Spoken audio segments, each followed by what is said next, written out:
ये देश है वीर जवानों का, अलबेलों का, मस्तानों का। 1962 के युद्ध में 300 चीनी सेना को अकेले मौत के घाट उतारने वाले जसवंत सिंह की वीरता को सुनकर दंग रह जाएंगे आप।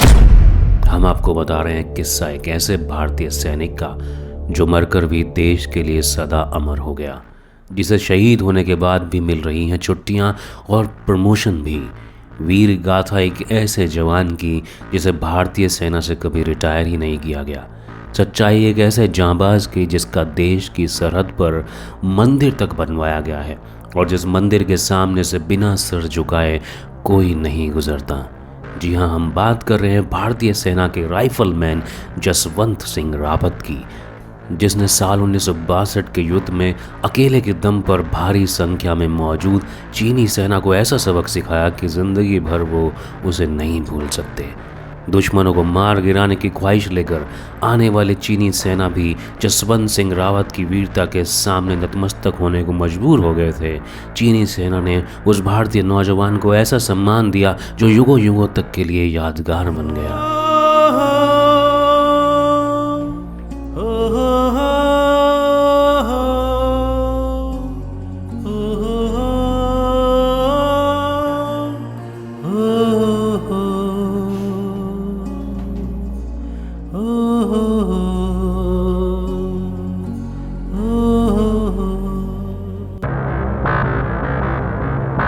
दोस्तों, भारत और चीन के बीच साल 1962 में होने वाले युद्ध के बारे में तो आप जानते ही होंगे, लेकिन उस युद्ध में 300 से भी ज़्यादा सैनिकों को अकेले के दम पर मार गिराने वाले भारतीय सैनिक जसवंत सिंह रावत की वीरता के बारे में शायद ही आपने सुना होगा। उस जंग में रावत ने देश और देश के सैनिकों के लिए ऐसी मिसाल पेश की कि आज तक उन्हें सेना से रिटायर नहीं किया गया। हिंदुस्तानी फौज का ये जाबाज सिपाही आज के समय में भी सरहद पर ड्यूटी कर रहा है। वो एकमात्र ऐसा शहीद सिपाही है जिसके नाम के आगे कभी स्वर्गीय नहीं लिखा जाता। वक्त वक्त पर उसे पोस्ट और प्रमोशन भी मिलता रहता है। यही नहीं, उस भारतीय सैनिक को छुट्टियां भी दी जाती हैं। आपको जानकर हैरानी होगी, लेकिन ये सच है कि देश के उस वीर जवान का जो मंदिर बना हुआ है, वहाँ पर सेना के 5 जवान दिन रात उनकी सेवा में लगे रहते हैं। कोई उनके जूते को पॉलिश करता है, कोई उनके वर्दी को प्रेस करता है, कोई उनके खान पान का इंतज़ाम करता है, तो कोई उनके बिस्तर लगाने का काम करता है। न सिर्फ भारतीय बल्कि चीनी सेना भी जसवंत सिंह रावत के मंदिर के सामने नतमस्तक होते हैं। अब आप सोच रहे होंगे कि आखिर उन्होंने ऐसा क्या किया था कि उन्हें इतना ज़्यादा सम्मान दिया जाता है। तो चलिए आज हम आपको बताते हैं जसवंत सिंह रावत की वीरता की जोश से भर देने वाली वो सच्ची कहानी, जिसे जानकर आपका सीना भी गर्व से चौड़ा हो जाएगा।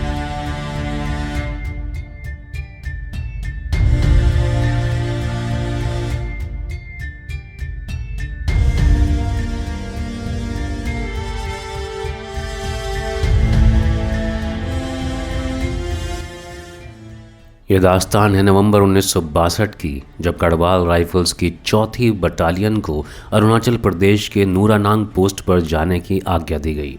उस वक्त चीन की सेना तवांग जिले को घेर चुकी थी।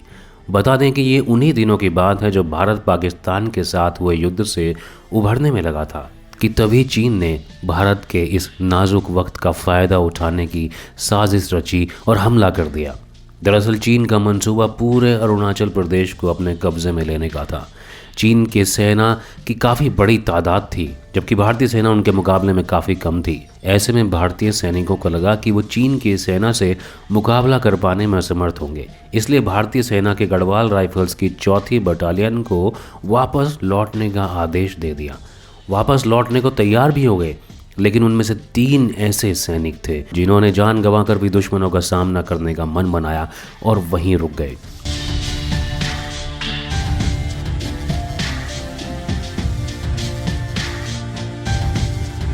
उन 3 सैनिकों के नाम थे लांस नायक त्रिलोक सिंह, राइफलमैन गोपाल सिंह और राइफलमैन जसवंत सिंह रावत।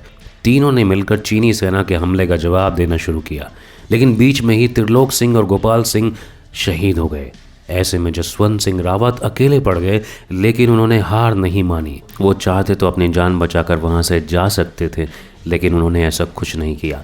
इस जंग में चीन की सेना हिंदुस्तान सरहद पर सैला टॉप के रास्ते सुरंग बनाने की कोशिश में लगी थी।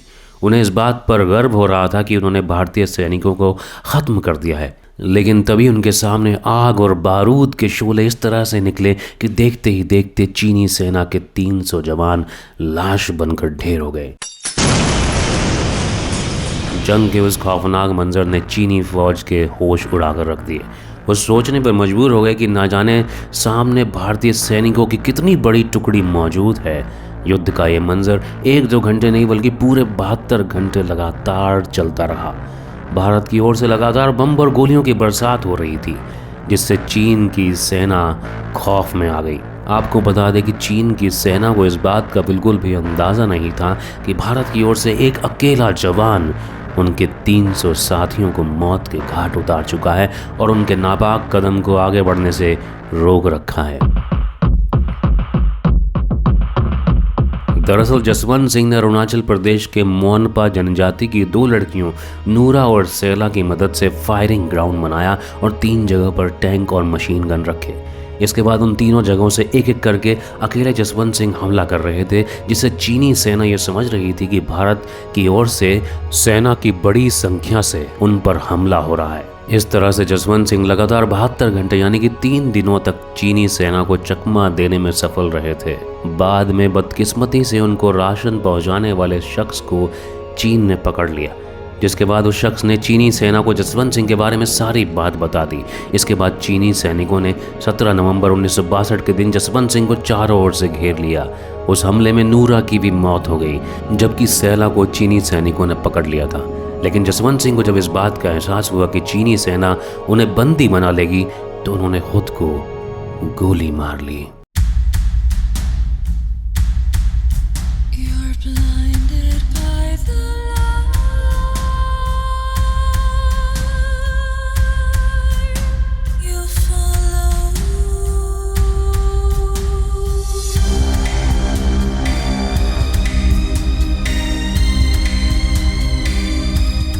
जसवंत सिंह के द्वारा की गई तबाही से चीनी सेना का कमांडर इतना बौखलाया हुआ था कि उसने जसवंत सिंह का सर काट दिया और उस सर को चीन लेकर चला गया। लेकिन बाद में चीन की सेना को भी जसवंत सिंह के पराक्रम ने प्रभावित कर दिया।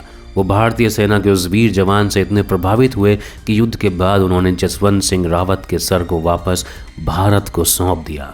यही नहीं, चीनी सेना ने तो जसवंत सिंह के सिर की पीतल की प्रतिमा बनाकर भारत को भेंट की, जिसके बाद भारतीय सेना ने उसी नूरानांग में अपने उस जांबाज सिपाही का एक मंदिर बनवाया और उस मंदिर में चीन के द्वारा दी गई उस प्रतिमा को स्थापित किया, जहां पर हर कोई नतमस्तक होता है। यहाँ तक कि चीन की सेना भी उस मंदिर के सामने सर झुकाती है।